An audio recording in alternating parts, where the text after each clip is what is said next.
Hello भाई लोग, I hope you all are doing well and स्वागत है आप सभी का आपके अपने चैनल मूव फॉर ऑल में। और अगर आप स्त्री यूनिवर्स के फैन हो एंड मुंजिया मूवी देखने के लिए बेताब हो तो ये वीडियो आपके लिए ही होने वाला है, क्योंकि इस वीडियो में डिस्कस करेंगे कि अगर मुंजिया मरने के बाद अपने किसी रिश्तेदार के थ्रू मुन्नी से शादी कर सकता था तो फिर उसने मरने के जस्ट बाद ही ऐसा क्यों नहीं किया, इतने साल रुक के बिट्टू का ही वेट क्यों किया। और ये बंदी एंड ये वाला बंदा जो थोड़े बहुत ज़ॉम्बी जैसे दिख रहे हैं आखिर कौन है, एंड मुंजिया के मरने के बाद मुन्नी ने किसी और से शादी करी या नहीं करी, और अगर करी तो किससे करी। लेकिन अगर आपने अभी तक मेरा पहला वाला वीडियो नहीं देखा तो आप पहले वो वीडियो देखो, क्योंकि बिना उस वीडियो को देखे आपको इस वीडियो में ज्यादा कुछ समझ नहीं आने वाला। और हाँ, इस वीडियो के अंदर हम मुंजिया के ट्रेलर का ब्रेकडाउन तो करेंगे ही, लेकिन साथ में मुंजिया से रिलेटेड फैक्ट्स के बारे में भी डिस्कस करेंगे जो इसके ट्रेलर में बिल्कुल भी नहीं दिखाए गए हैं। सो वीडियो की शुरुआत करते हैं इस वाले सीन से, जहाँ पर एक लड़की बैठी है और उसके आगे एक लड़का इस पेड़ पर बने डेविल की पूजा कर रहा है। और इसके जस्ट पहले एक डायलॉग आता है जिसमें कोई बोलता है काला जादू, और ये भी बोलता है कि सर मैं मुन्नी के लिए कुछ भी कर सकता हूँ। काला जादू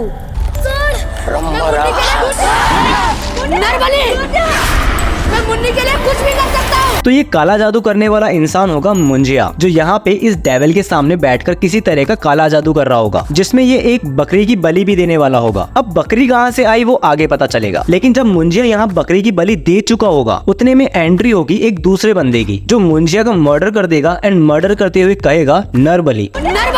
एंड मैं श्योर तो नहीं हूँ, बट हो सकता है कि मुन्नी भी उस बंदे के साथ मिली हो। और मुंजिया का मर्डर एक डेविल के आगे काला जादू करते हुए हुआ था, इसलिए गांव वालों को मजबूरन किसी पंडित या रस्म के हिसाब से इसकी अस्थियां इस पेड़ के नीचे गाड़नी पड़ी होगी। लेकिन हो सकता है अपनी आखिरी इच्छा पूरी न होने की वजह से मुंजिया की आत्मा गाँव के इस जंगल में भटकना चालू कर दे, जिस वजह से सारे गाँव वाले धीरे धीरे करके इस जंगल में आना छोड़ दें। अब बात आती है कि मुंजिया किसी और के थ्रू भी तो मुन्नी से शादी कर सकता था, लेकिन उसने बिट्टू का ही वेट क्यों किया। तो हो सकता है मुंजिया के परिवार में उस वक्त ऐसा कोई कुंवारा लड़का अवेलेबल ना हो जिसके थ्रू मुंजिया मुन्नी से शादी कर सके। और वैसे भी मुंजिया के डर से गांव वालों ने इस जंगल में आना तो बंद कर ही दिया होगा। तो इसका क्या मतलब हुआ कि मुन्नी की शादी उस बंदे से हुई होगी जिसने मुंजिया का मर्डर किया था। तो ये चीज तो हाल फिलहाल के लिए सस्पेंस है, पर इतना कंफर्म है कि मुन्नी से रिलेटेड एक ट्विस्ट इस मूवी में जरूर आएगा, क्योंकि ये वाला सीन जो पलक झपकाते ही गायब हो जाता है उसमें मुन्नी की एक फोटो दिखाई गई है। अब इनमें से मुन्नी कौन है वो तो पता नहीं, लेकिन इन सब में एक लड़की है जिसकी शक्ल थोड़ी बहुत श्रवरी से मिलती है। तो हो सकता है मूवी में श्रवरी मुन्नी की कोई परपोती या रिश्तेदार हो, एंड शायद इसी वजह से ये भी बिट्टू के साथ इस जंगल में आई है। और पता नहीं क्यों, बट मुझे ऐसा लग रहा है कि श्रवरी इस मूवी में एक स्पेशल कैरेक्टर भी प्ले करे, जैसे स्त्री में श्रद्धा का कैरेक्टर था। अब अगर तुमने मेरा पहला वाला वीडियो देखा है तो तुम्हें पता होगा कि ये बंदी श्रवरी है जिसको मुंजिया ने अपने वश में कर लिया है। लेकिन ये बंदा कौन है, अब ये बताने से पहले बता दूं कि ये जो कोई भी है अभी जिंदा है, क्योंकि ट्रेलर के इस वाले सीन में इसका हाथ बिल्कुल सही है, लेकिन इस वाले सीन में इसके हाथ में पट्टा बंधा हुआ है, जिसका मतलब इसे चोट लगती है एंड दर्द भी होता है, और एक जिंदा मर्द को दर्द होता है भाई। इसलिए पहले तो मुझे लगा ये वो बंदा होगा जिसको मुंजिया सर कहते हुए बोल रहा था कि मुन्नी के लिए मैं कुछ भी कर सकता हूँ। लेकिन फिर मैंने सोचा अगर ये मुंजिया का सर होता तो अब तक जिंदा कैसे है, क्योंकि मुंजिया को मरे तो 100-200 साल हो चुके हैं। फिर मैंने इस वाले सीन को ध्यान से बार बार देखा, और जितना मुझे समझ आया उस हिसाब से ये कोई रैंडम बंदा होगा जो इस जंगल में पहली बार आया होगा, जिसको मुंजिया के बारे में भी पता नहीं होगा, और इसके यहाँ आते ही मुंजिया ने इसे पकड़कर अपने वश में कर लिया होगा, और शायद इसी के थ्रू मुंजिया इस जंगल की कैद से बाहर भी निकले। लेकिन इस वाले सीन में यहाँ पर क्या हो रहा है, कोई गैस कर सकता है? चलो छोड़ो, ये बताने से पहले इस वाले सीन पर नजर डालो। यहाँ पर बिट्टू है और शायद ये वाली बंदी बिट्टू की बहन होगी, और ये जो नीचे बैठी हुई है वो श्रवरी होगी जिस पर मुंजिया अपना वशीकरण कर रहा है। और ये वाला सीन मूवी के एंड का होगा जब इस बंदे एंड श्रवरी के ऊपर से मुंजिया का वशीकरण हटाया जा रहा होगा, और इनके साथ यहाँ एक बकरी भी है जो शायद वही बकरी हो जिसकी बलि मुंजिया ने सालों पहले दी थी, लेकिन वो पूजा अधूरी होने की वजह से इसकी भी आत्मा इसी जंगल में भटक रही होगी। एंड इट मेक्स सेंस, क्योंकि एक बकरी की आत्मा का यूज किसी भी सीरियस सीन में आइस ब्रेकर का काम कर सकती है। लेकिन अब बारी है मुंजिया के उन 6 फैक्ट्स की जिन्हें ट्रेलर में हमसे छुपाया गया है, जिसमें सबसे पहले है मुंजिया के पास्ट की स्टोरी जो 1780 के दौर के होने वाली है, जिसका मतलब कि बिट्टू मुंजिया का पर पोता होगा शायद तक से। और मूवी में मुंजिया का मर्डर 12 साल की उम्र में हो जाएगा उसके जनेऊ धारण करने के अगले ही दिन, और इसका कैरेक्टर एक पैदाइशी मंद बुद्धि होने वाला है, और इसी वजह से से ये ट्रेलर में भी ऐसी बचकानी हरकतें करता हुआ दिख रहा है। तुम्बाड़ की शूटिंग जिस कॉन्कर सिटी में हुई थी उसी सेम जगह पर मुंजिया की भी शूटिंग हुई है। और महाराष्ट्र में बोला जाता है कि जो ब्राह्मण जनेऊ सेरेमनी के जस्ट बाद मरता है वो मुंजिया कहलाता है, जिसका असली मतलब होता है ब्राह्मण भूत। और इससे ये भी क्लियर हो जाता है कि मुंजिया जो नाम है वो इसका असली नाम नहीं है, इसका असली नाम होने वाला है गोटिया। In short Gotiya and Munjya एक ही कैरेक्टर होने वाले हैं। आई नो मैंने पिछले वीडियो में कहा था कि गोटिया एंड मुंजिया अलग अलग होंगे, लेकिन वो एक मिस्टेक थी जिसे सुधारने के लिए ये डेडिकेटेड वीडियो बनाया मैंने, जिसका कंटेंट शायद आपको पसंद आया हो। लेकिन कमेंट करके अपने थॉट्स भी शेयर करना यार कि आपको मुंजिया की स्टोरी के बारे में क्या लगता है। बाकी जल्दी ही मिलेंगे अगली वीडियो में, तब तक देखते रहना मूव फॉर ऑल।